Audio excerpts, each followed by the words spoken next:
গোসাইগাঁও বালাপাৰা গাঁৱত অৰুণোদয় আঁচনি ৰূপায়ণৰ নামত ব্যাপক দুৰ্নীতি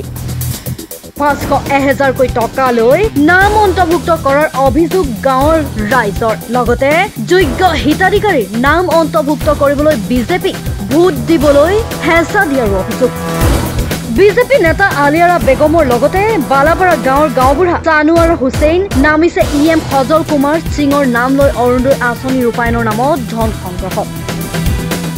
কোকৰাঝাৰ জিলাৰ গোসাইগাঁও থানাৰ অন্তৰ্গত গুমা সমষ্টিৰ বালাপাৰান অৰুণোদয় আঁচনি যেন এতিয়া একাংশ বিজেপি কৰ্মীৰ বাবে হৈ পৰিছে টকা ঘটা মেচিন 500ৰ পৰা 1000 টকা দিলেহে অন্তৰ্ভুক্ত কৰে বিজেপি মহিলা কৰ্মী আলিয়াৰা বেগম আৰু গাঁওবুঢ়া সানোৱাৰ হুছেইনে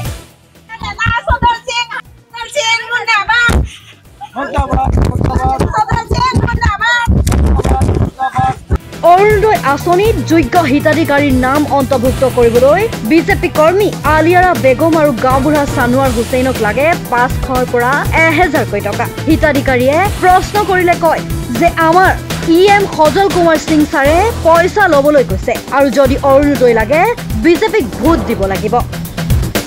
আৰু 500 টকা দিব নোৱাৰা যোগ্য হিতাধিকাৰীৰ নাম কৰ্তন আৰু টকা দিলেহে নাম অন্তৰ্ভুক্ত কৰাৰ অভিযোগ এতিয়া উত্থাপিত কৰিছে এইসকল গাঁৱৰ ৰাইজে যাৰ বাবে আজি গোসাইগাঁৱৰ বালাপাৰাৰ ৰাইজে ৰাজপথলৈ এনেদৰে ওলাই আহিছে আৰু সঠিক তদন্ত কৰি বাছনি কমিটিত থকা পৰিয়ালত অন্তৰ্ভুক্ত হোৱা প্ৰায় লোকৰ নাম কৰ্তন কৰি যোগ্য হিতাধিকাৰীৰ নাম অন্তৰ্ভুক্ত কৰিবলৈ দাবী কৰিছে এতিয়া এইসকল গাঁৱৰ ৰাইজে আপোনাৰ নামত যেটা বস্তু ভাইৰেল হৈ পৰিছে যে অৰুণোদয়ৰ নামত মানে টকা লৈ আছে 500 বা 1000 টকা লৈ আছে অৰুণোদয় টাকা লৈছে 500 আৰ 1000 টাকা লৈছে আপোনাৰ পৰাটো লৈছে আমাৰ পৰাও লৈছে বেলেগৰ পৰাও লৈছে আমি কাম কৰি আহিলো এতিয়া আর রিপিটিং আমার কাছে আছে কোন কোন টাকা লৈছে আর কোন কোন কইছে টাকাটা লবি ইয়াতে রিপিটিং আছে এটো চাব আৰু বস্তু এটা বস্তু যে ইয়াম যে আছে ইয়াম নিজে বলে তাক কইছে 1000 আর 500 টাকা কই লবি সদল সিং শ্রীরামপুরের ইয়াম শ্রীরামপুরের ইয়াম আর এটো নাম কি আছিল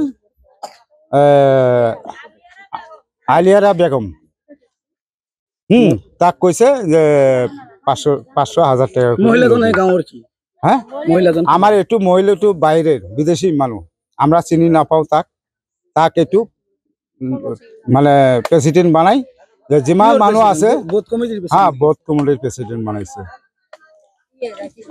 সেইটো সদল সিং বানাইছে কমিটিটো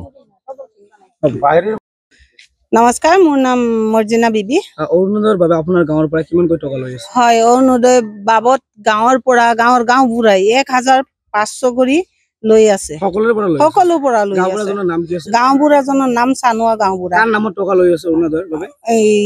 এইটো সদল সিঙৰ নামত ইএম সদল সিঙৰ নাম হয় ইএম সদল সিঙৰ নামত এই বিষয়ে প্ৰমোদ বৰক তথা বিটিআৰ চিফ তথা আমাৰ অসম মুখ্যমন্ত্ৰী ডক্টৰ হিমন্ত বিশ্ব শৰ্মা কি জনাব হয় ডক্টৰ হিমন্ত বিশ্ব শৰ্মা ছাৰলৈ মোৰ একটাই অনুৰোধ যে আমাৰ বিজেপি চৰকাৰ দিনত চৰকাৰে দিয়া অৰুণোদয় নামত অত গেভালিটি কিয় চলি আছে বা গাঁৱে ভূঞে বহুত গৰীব মানুষ আছে এই গাঁও ভূঞে মাইকী বিলাকে সবই পাব লাগে অৰুণোদয় নামত গাঁওবুঢ়াই দুৰ্নীতি কৰি আছে এই চৰকাৰী গাঁওবুঢ়া নহয় কিন্তু তেখেত গাঁও ৰাইজে গাঁওবুঢ়া বনাই লৈছে না হয় এইটো আমালোকেও জানো আপোনালোকেও জানে গাঁওবুঢ়া এজনে কোনো ৰাজনীতি কৰিব নোৱাৰে গাঁওবুঢ়াজনে গাঁওখন সুৰক্ষা ৰাখিব লাগে গাঁওখনৰ ভাল বেয়া সকলো ডিৰেকশ্যন কৰিব লাগে গাঁওবুঢ়াজনে যদি মেইন দুৰ্নীতি কৰে তেতিয়াহ'লে আমাৰ সাধাৰণ পাব্লিকে কেনেকৈ চলিম যেহেতু আমালোকৰ হাতত এটা ৰেকৰ্ডিং আহি গৈছে এই ৰেকৰ্ডিং এটা মহিলাজনে কৈছে যে সজল সিঙে পাৰমিশন দিছে 500 টকা লোৱাৰ কাৰণে সেই বিষয়ে আপুনি কি ক'ব যে মহিলাজনে কৈছে মহিলাজনে কোন আছিল আৰু কি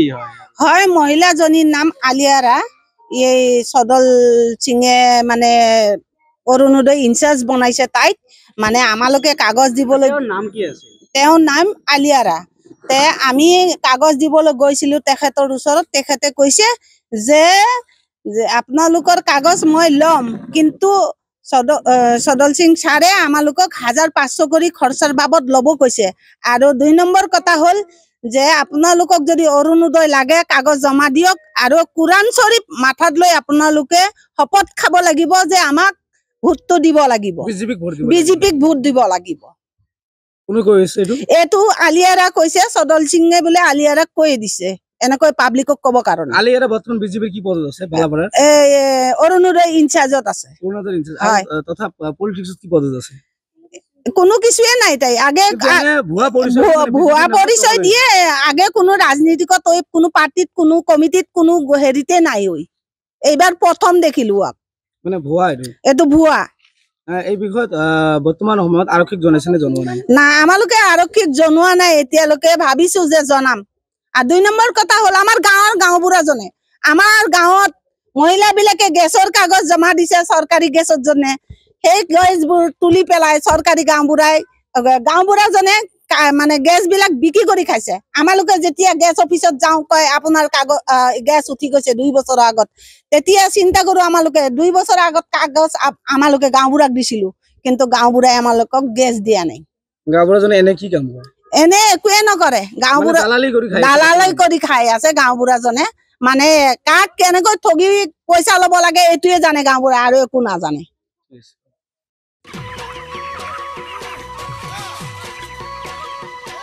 অতি কম দিনতেই একোটা এনেকুৱা হৈ যায়। মই যে বিয়মৰ দানা খুৱাওঁ, আপোনালোকেও বিয়মৰ দানা খুৱাওক আৰু কম দিনতেই অধিক মুনাফা লাভ কৰক।